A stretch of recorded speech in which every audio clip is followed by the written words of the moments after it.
It's time to take a look at what's happening around Wyoming for Tuesday, May 27th. I'm Wendy Corr, bringing you headlines from the Cowboy State Daily newsroom, brought to you by the Wyoming Community Foundation, who asks you to give back to the place you call home. 5 to Thrive is your opportunity to leave a legacy for generations to come. Support the community nonprofits that you care about with a gift through the Wyoming Community Foundation. Visit wycf.org to learn more. At least this time, they showed up. That was the comment by one of the local Marine veterans who attended Monday afternoon's Memorial Day ceremony at Cheyenne National Cemetery. The U.S. Department of Veterans Affairs, which oversees national cemeteries, didn't update its website with the cancellation last year, prompting people from around the state and region to travel to Cheyenne for a ceremony that didn't occur.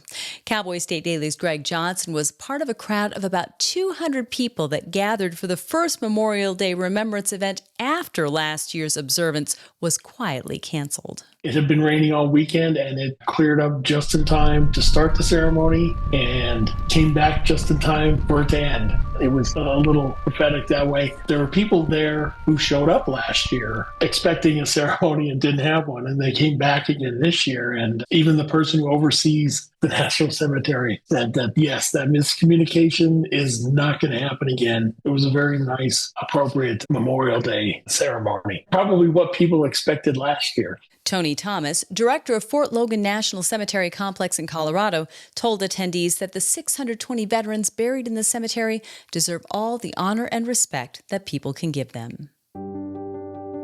Ask anyone who knew Kim Love, and they'll tell you he was never at a loss for words. It didn't matter what the occasion was. It could be a job interview, a board meeting, or a party. Love was going to say whatever he felt needed to be said, whenever he felt it needed to be said. Love died on Saturday at Sheridan Memorial Hospital after a bout with cancer. The 79-year-old was a prominent figure in Wyoming's broadcasting industry and one-time restaurant owner, as well as a civic leader who helped build up Sheridan's downtown and Main Street. The work that he's done speaks volumes for him and is going to continue to speak volumes long into the future. Not only did he build Sheridan Media Empire basically from scratch, he started with a little dumpy radio station that was above a flower shop, but it doesn't end there. I mean, he thought a lot about, how he can make his community better. And if you look on Main Street, you're going to see signs of him everywhere. For one thing, that Frackleton's restaurant, he helped save that not once, but twice. He was the driving force behind all those art sculptures on Sheridan, and he's also the one who brought that Da Vinci horse. He read the story about that in an art class, and he was like, Sheridan has to have that. He wasn't afraid to think big. Funeral arrangements for Kim Love have not yet been announced. A motorcycle rally organized in response to the torture and killing of a wolf in Daniel will return to the western Wyoming town on June 14th, despite a hostile reception from many locals last year. The main organizer of Hogs for Hope is dog trainer and social media influencer Jonas Black of Austin, Texas. He told Cowboy State Daily's Mark Hines that he plans on doing annual rides to Daniel every year until Wyoming reforms its wolf management policy. He's not satisfied with Wyoming law because despite some changes to predator management, chasing and running predators down with snowmobiles is still technically legal in Wyoming. And he says he's going to keep doing it until that changes. So they're coming back to Daniel middle of next month. They plan on riding through Daniel again. So we'll see how that goes. Although the Wyoming legislature did pass a bill that calls for possible felony criminal charges against people who deliberately prolong the suffering of predatory animals, Black is among those who think the new law doesn't go far enough. That's because it doesn't ban pursuing and running over predators with snowmobiles or other vehicles.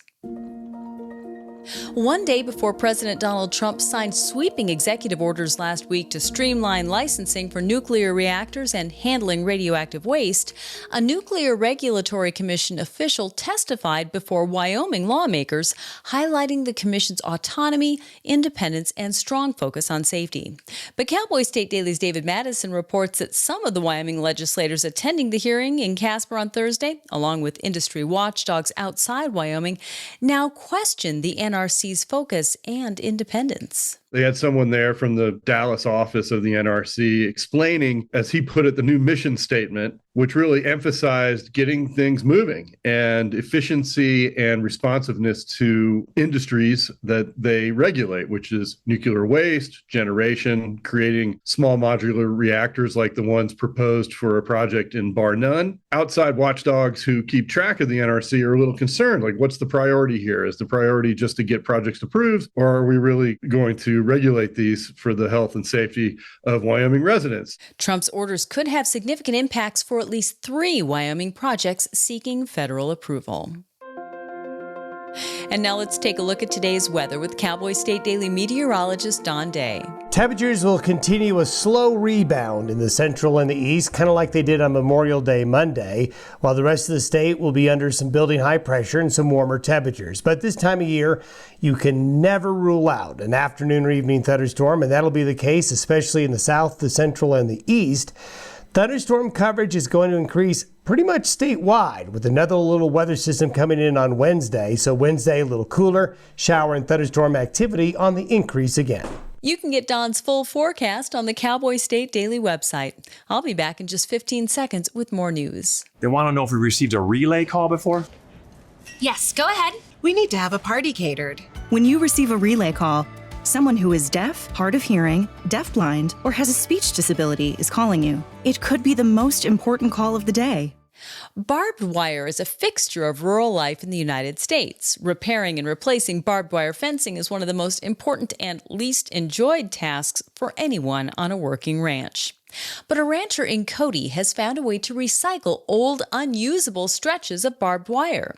Cowboy State Daily's Andrew Rossi spoke to Janelle Prowse, who has turned something functional into artistic tumbleweeds. A lot of people have bad barbed wire memories. So the idea of barbed wire being twisted into something that's beautiful and evocative and brings up all those emotional experiences because they see it in a different context is what the artist I spoke to said was really powerful about working in the medium of barbed wire, because people don't look at it as a beautiful thing. There's no beauty to it. So the fact that the people's perspectives are changed by seeing it be twisted into giant tumbleweeds or elk or bison or any number of things, and that's kind of the neat dichotomy of working with barbed wire as a medium of art and sculpture. Millions of miles of barbed wire still stretch across the United States. Especially in Wyoming, artists don't have to go far to find material to work with.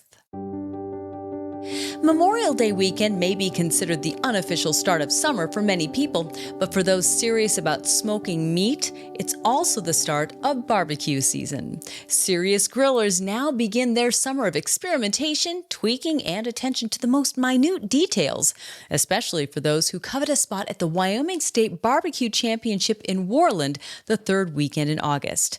Cowboy State Daily's Jackie Dorothy reports that it's not just the cooks who work at perfecting their craft. Judges are just as rigorous. The fun part about barbecue competitions is actually eating the food. So I was really fascinated to find out that you can't just walk in and become a judge. You have to go to school. You have to learn all these different aspects of it. You had to become certified. And the more certified you are, the more that they want you to judge. So it really is this whole culture and this competition level that I didn't even understand until I really started investigating this story. Jackie found out that events like the Wyoming State Championships are not your average backyard barbecue, and a good judge can tell instantly if an entry has been prepared by a professional or an amateur. When George Siemens was studying to be an archaeologist, the world was convinced that Clovis man was the earliest sign of humans in North America. Now, decades later, Siemens is leading an archaeology dig on the Powers II Paleo-Indian site in Sunrise, Wyoming. That's one of a handful of sites in North America that are rewriting that bit of history. Cowboy State Daily's Renee Jean reports that the site is one of the few where researchers say they found artifacts that predate Clovis man. There are some artifacts that old in other parts of the country, but this is the first site in the West to find artifacts that old. It's significant because up until recently, we thought that Clovis man, who goes back about 12,000, 13,000 years ago, was the first appearance of mankind, early man, in North America. But Sunrise and these other sites are kind of rewriting that. And that's very significant for Wyoming to be part of that. That's international in interest. It's drawing people from all over the world. The oldest artifact found in Sunrise to date is now 16,000 years old, beating a previous find that had been dated to 14,000 years old. That makes it the oldest Paleo-Indian artifact found in the Western High Plains. And Jeffrey City's townhouses are a stark representation of the nearly deserted community's once bustling population. The 10 buildings, which each have 6 1,800 square feet apartments, were once full of families and brightly painted homes before the uranium industry went bust in the Fremont County town in the 1980s. But Cowboy State Daily videographers Riley Strand and Hannah Brock discovered that while many of the doors and windows are boarded up, there are a handful of tenants living in the townhouses, including Bill Rowley, who's taken on the role of caretaker. This is where I'll die. Some people might think that's a sad thing, but it's not. I have no regrets. I mean, I have lived. And would I change a few things? Probably. One of them wouldn't be coming to Jeffrey City. I mean, I'm actually really glad that I came here, and I don't have any intentions on leaving anytime soon. So most of these are pretty much in the same condition on the inside. Some of them are a lot dirtier than others. We had a problem, one of these basement windows was open and out. I'm trying to ignore the crap, as I have done nothing in here. And as you can see, we had critters in here. I'm the caretaker here at Jeffrey City Townhouse Complex. I've been living in Jeffrey City since 2017. I moved here in August of 2017. These townhouses were originally built in the mid-1970s to house Western Nuclear's growing workforce and their families. Bill thinks some of them have sat empty for about 3 decades. Today, many who drive through Jeffrey City think they're all abandoned. Well, each one of these buildings have 6 units in it, 6 apartments, and each one of the apartments are 1,800 square feet on 3 levels. Right now I have 9 units that are rentable. I could probably raise that number to 15 to 20. Now, I'm not going to take you down here, but you can kind of get an idea what's going on down there. Somebody went through every one of these units and they pulled all the drywall out of the ceiling and dropped it to the floor. I think they were going to remodel it. Now, if you look right there in the corner, somebody also got in here and I think they were squatting, but they busted a hole from this unit all the way through in the basement, all the way down to the end unit. So you can literally go down there and walk through that hole and go all the way into every unit from there. Well, you can see the Spidey. Look at that Black Widow. My God, it is. Be careful where you step. You better believe when I clean one of these up, I go through them. First thing I do before I ever do a thing with them is I bomb the heck out of them. I'll get the strongest, nastiest stuff I can find. So I don't like spiders. I don't like snakes. You can watch the entire documentary called Jeffrey City's Not Dead on our website. And that's today's news. Get your free digital subscription to Wyoming's only statewide newspaper by clicking on the daily newsletter button on cowboystatedaily.com. And you can watch this newscast every day by clicking subscribe on our YouTube channel, or you can listen to us on your favorite podcast app. Thanks for tuning in. I'm Wendy Corr for Cowboy State Daily.